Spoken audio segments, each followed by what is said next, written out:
গাজায় ইসরায়েলের লাগাতার বোমা হামলায় নিহত আরও ৬০ ফিলিস্তিনি। এদিকে হোয়াইট হাউসে নেতানিয়াহুর সাথে বৈঠকে আবারও গাজার নিয়ন্ত্রণে নেয়ার ইঙ্গিত দিয়েছেন মার্কিন প্রেসিডেন্ট ট্রাম্প। অন্যদিকে ইউক্রেনে যুদ্ধবিরতি নিয়ে মস্কো ও কিয়েভ দুপক্ষের সাথে আলোচনা চলছে বলে জানিয়েছেন ট্রাম্প। এদিকে প্রেসিডেন্ট নির্বাচনের তারিখ ঘোষণা করেছে দক্ষিণ কোরিয়ার মন্ত্রিসভা। চীনে হয়ে গেল ঐতিহ্যবাহী কিংমিং উৎসব, জানাবো সেই খবরও। বিশ্বের নানা প্রান্তের এমন নানা রকম সব খবর নিয়ে বিশ্বযোগের আজকের আয়োজনে স্বাগত জানাচ্ছি আমি আফসানা শাওন।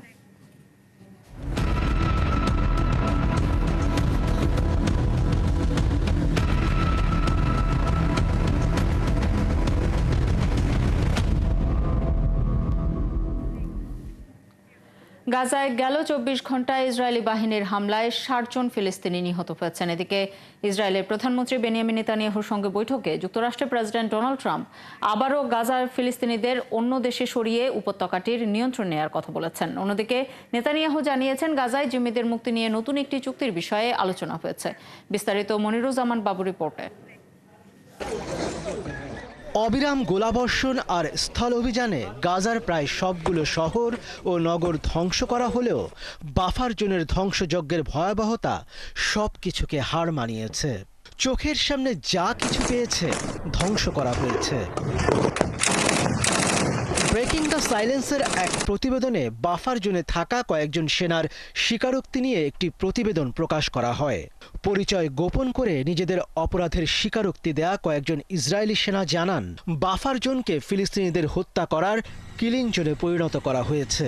ট্যাঙ্কগুলোর ৫০০ মিটারের মধ্যে কেউ এলেই তাকে গুলি করা হতো, হোক সে নারী বা শিশু। এত সব হত্যাযজ্ঞের পরও থেমে নেই ইসরায়েলি বাহিনী। গত ২৪ ঘন্টায় গাজা জুড়ে বিমান হামলা ও স্থল অভিযান চালিয়েছে ইসরায়েলি সেনারা। এতে প্রাণ ঝরেছে অর্ধশতের বেশি ফিলিস্তিনির। গাজাবাসীর উপর বর্বর হামলার মধ্যেই যুক্তরাষ্ট্র সফরে গিয়ে প্রেসিডেন্ট ট্রাম্পের সাথে বৈঠক করেছেন ইসরায়েলি প্রধানমন্ত্রী নেতানিয়াহু। এ সময় ট্রাম্প আবারও ফিলিস্তিনিদের অন্য দেশে সরিয়ে নিয়ে গাজা উপত্যকা খালি করার কথা বলেছেন। গাজায় দ্রুত যুদ্ধ বন্ধ হবে। আমি গাজার যুদ্ধ বন্ধ দেখতে চাই। জিম্মিরাও মুক্তি পাবেন। অনেক দেশ গাজার মানুষকে নিতে আগ্রহী। ফিলিস্তিনিদের একটি স্বাধীন অঞ্চল থাকবে যেখানে মানুষকে প্রতিদিন মরতে হবে না। এ সময় নেতানিয়াহু জানান, গাজায় নতুন একটি চুক্তির বিষয়ে যুক্তরাষ্ট্রের সাথে তারা কাজ করছেন। দীর্ঘদিন ধরে চলা যুদ্ধের পর গাজা পুনর্নির্মাণ করতে অনেক সময় লাগবে। আমরা সেটি নিয়ে কাজ করছি। গাজাবাসীকে গাজায় আটকে রাখা হয়েছে। এটি যুদ্ধক্ষেত্র হওয়া সত্ত্বেও তাদের কোথাও যেতে দেওয়া হচ্ছে না। আমরা তাদের অবরুদ্ধ করিনি। এদিকে জাতিসংঘ গাজায় জরুরি ভিত্তিতে যুদ্ধবিরতির আহ্বান জানিয়েছে। সংস্থাটির তথ্য মতে গাজায় যুদ্ধবিরতি ভাঙার পর প্রথম সপ্তাহে ইসরায়েলি হামলায় ১,০০০-এর বেশি শিশু নিহত হয়েছে। এছাড়া গাজায় ১৮ মার্চের যুদ্ধবিরতি শেষ হওয়ার পর থেকে এখন পর্যন্ত ৪ লাখ ফিলিস্তিনি বাস্তুচ্যুত হয়েছে। মনিরুজ্জামান বাবু, ৭১। একসময় ঘনবসতিপূর্ণ গাজা নগরী এখন ধ্বংসস্তূপে পরিণত হয়েছে। গত মার্চ মাস থেকে যুদ্ধবিরতি লঙ্ঘন করে গাজায় হামলা শুরুর পর ক্রমাগত নিজেদের দখলদারিত্ব বাড়িয়ে চলেছে ইসরায়েল। এরই মধ্যে ধ্বংস হয়েছে রাফার ৯০% বসতবাড়ি। অবরুদ্ধ উপত্যকাটিতে প্রতি মুহূর্তেই মৃত্যুর প্রহর গুনছেন বাসিন্দারা। গাজার মাটি যেন শোকের কাফনে মোড়া। মনিরুজ্জামান বাবুর আরও একটি প্রতিবেদন।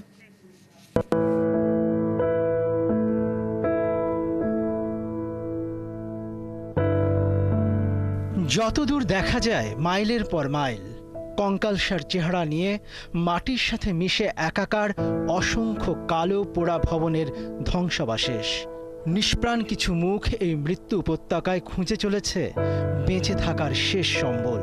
এই ছবিগুলো ধ্বংসের দাঁড় প্রান্তে থাকা গাজা ভূখণ্ডের রাফা অঞ্চলের।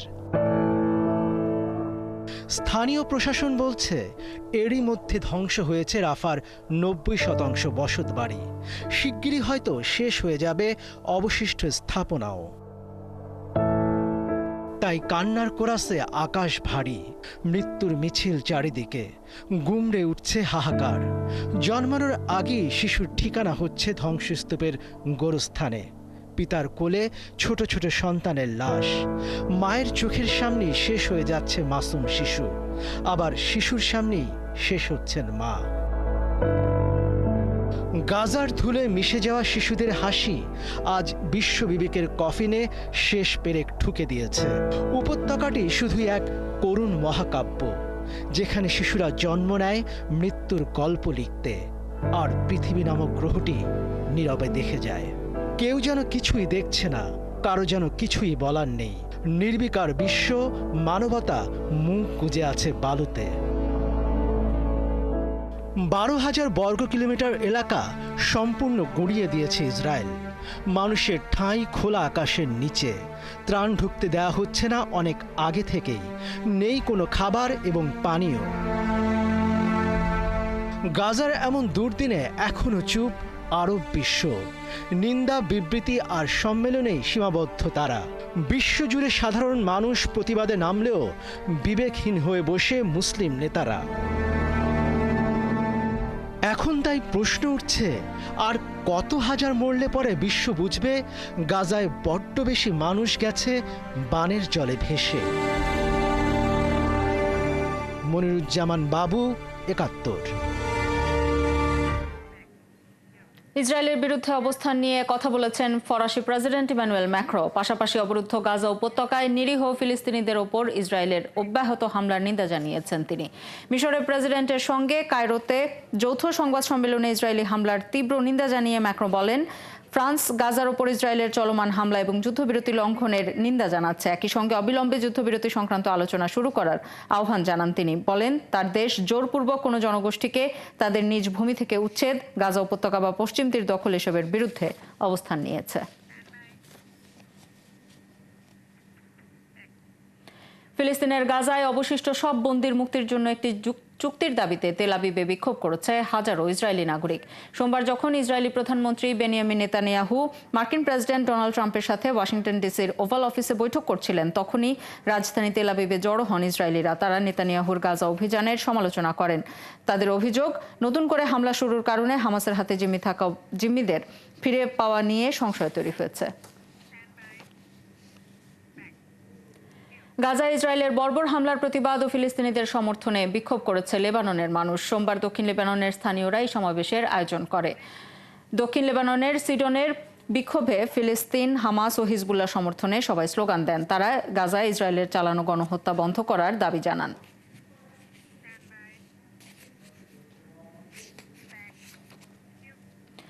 লেবাননের দক্ষিণাঞ্চলীয় শহর তাইবেতে ড্রোন হামলায় হিজবুল্লাহর এক সদস্য নিহত হয়েছেন বলে দাবি করেছে ইসরায়েলি সেনাবাহিনী। এই হামলার ভিডিও প্রকাশ করেছে আইডিএফ। ইসরায়েলি বাহিনী এক বিবৃতিতে জানিয়েছে, হিজবুল্লাহর এই সদস্যের নাম মোহাম্মদ আদনান মনসুর। তিনি হিজবুল্লাহর আর্টিলারি কমান্ডার ছিলেন। তবে লেবাননের এই গোষ্ঠীটি এখনও তাদের একজন সদস্যকে লক্ষ্য করে হামলা চালানোর বিষয়টি নিশ্চিত করেনি। গাজায় যখন ইসরায়েলি বাহিনীর ধ্বংসযজ্ঞ চলছে, ঠিক সেই সময়ে ইসরায়েলি পররাষ্ট্রমন্ত্রীকে আতিথ্য দিয়েছে সংযুক্ত আরব আমিরাত। রবিবার আবুধাবিতে ইসরায়েলি পররাষ্ট্রমন্ত্রী গিদিয়ন সাআরকে স্বাগত জানান সংযুক্ত আরব আমিরাতের পররাষ্ট্রমন্ত্রী শেখ আবদুল্লাহ বিন জায়েদ আল নাহিয়ান। এদিন বৈঠকে ইসরায়েল ও আমিরাতের মধ্যে ক্রমবর্ধমান দ্বিপাক্ষিক সম্পর্ক এবং সবশেষ আঞ্চলিক উন্নয়ন এবং এর প্রভাব, বিশেষ করে গাজা উপত্যকার মানবিক সংকট নিয়ে আলোচনা হয়েছে।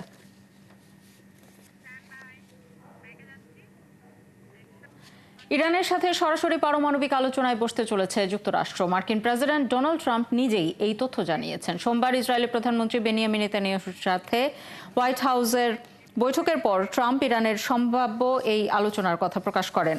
মার্কিন প্রেসিডেন্ট বলেন, ওয়াশিংটন ও তেহরানের মধ্যে আলোচনা খুবই উচ্চ পর্যায়ে হবে। এছাড়া তিনি সতর্ক করে দেন, আলোচনার মাধ্যমে যদি কেউ চুক্তিতে পৌঁছানো না যায়, তবে এটি ইরানের জন্য খুব খারাপ দিন হবে। যুক্তরাষ্ট্রের প্রেসিডেন্ট ডোনাল্ড ট্রাম্প বলেছেন, যুদ্ধবিরতির বিষয়ে রাশিয়া ও ইউক্রেনের সাথে এখনও আলোচনা চলছে। তিনি বলেন, তারা যুদ্ধবিরতির খুব কাছাকাছি রয়েছেন। এছাড়া রাশিয়ার উপর শুল্ক আরোপের বিষয়ে ট্রাম্প বলেন, যুক্তরাষ্ট্র রাশিয়ার সাথে সরাসরি কোনো ব্যবসা করছে না। তাছাড়া রাশিয়া এখন যুদ্ধ করছে বলে দেশটির ওপর কোনো শুল্ক আরোপ করা হয়নি বলে জানিয়েছেন তিনি। রাশিয়ার বেলগোরদ অঞ্চলের কাছে ইউক্রেনের সেনারা সক্রিয় হয়েছে বলে জানিয়েছেন ইউক্রেনের প্রেসিডেন্ট ভলোদিমির জেলেনস্কি। জেলেনস্কি জানান, সীমান্তের কাছে থাকা ইউক্রেনের শহরগুলোকে রক্ষা করতেই এই শক্ত অবস্থান নিয়েছে দেশটির সেনারা। তিনি বলেন, তাদের এই অভিযানের মূল লক্ষ্য সুমি ও খার্কিভ অঞ্চলকে রাশিয়ার দখল থেকে বাঁচানো। আগামী ৩রা জুন প্রেসিডেন্ট নির্বাচনের তারিখ ঘোষণা করেছে দক্ষিণ কোরিয়া। সোমবার দেশটির মন্ত্রিসভা এই তারিখ ঘোষণা করে। এদিকে দেশটির নির্বাচন কমিশন জানিয়েছে, মন্ত্রিসভার সিদ্ধান্তকে চূড়ান্ত মনে করার কারণ নেই। ভারপ্রাপ্ত প্রেসিডেন্ট যেদিন ঘোষণা করবেন সেদিনই নির্বাচন হবে। গত ৩রা ডিসেম্বর দেশ জুড়ে সামরিক আইন জারি করে ব্যাপক সমালোচনার মুখে পড়েন দক্ষিণ কোরিয়ার সাবেক প্রেসিডেন্ট ইউন সুক ইয়োল।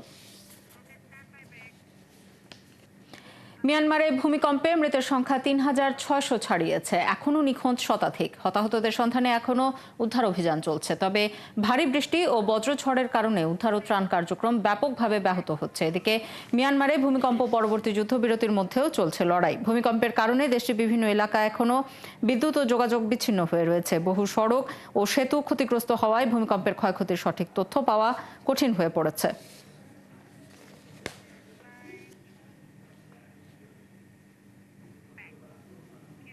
হাজারো বছরের পুরনো ঐতিহ্য আর পূর্বপুরুষদের প্রতি শ্রদ্ধা জানিয়ে পালিত হলো চীনের কিংমিং উৎসব।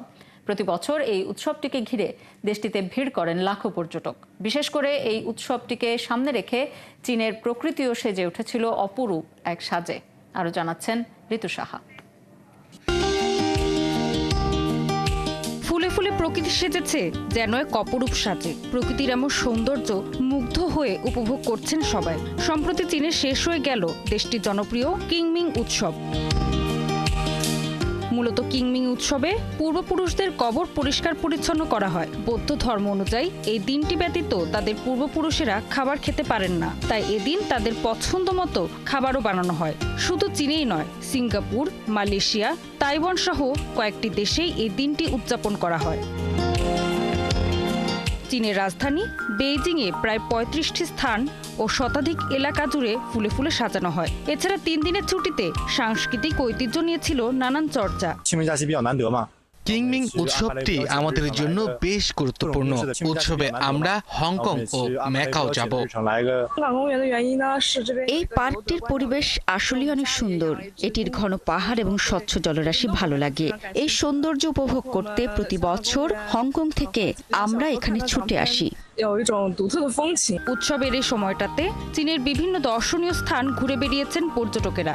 এ সময় ভ্রমণের জন্য দর্শনার্থীদের পছন্দের তালিকায় থাকে বেইজিংয়ের গ্রীষ্মকালীন প্রাসাদ, উত্তর চীনের শানসি প্রদেশের হুকো জলপ্রপাত এবং পূর্ব চীনের ফুজিয়ান প্রদেশের উই মাউন্টেন ন্যাশনাল পার্কের মতো জনপ্রিয় জায়গাগুলো। এবছর প্রায় 2,47,00,000 দর্শনার্থী বিশেষ এই উৎসবটিতে অংশ নিয়েছেন। ঋতু সাহা, ৭১। এই ছিল আজকের আয়োজনে। কাল একই সময়ে আবারও হাজির হবে বিশ্বযোগ। চোখ রাখুন ৭১-এর ফেসবুক পেজে এবং সাবস্ক্রাইব করুন ৭১-এর ইউটিউব চ্যানেল। ৭১-এর সাথেই থাকুন।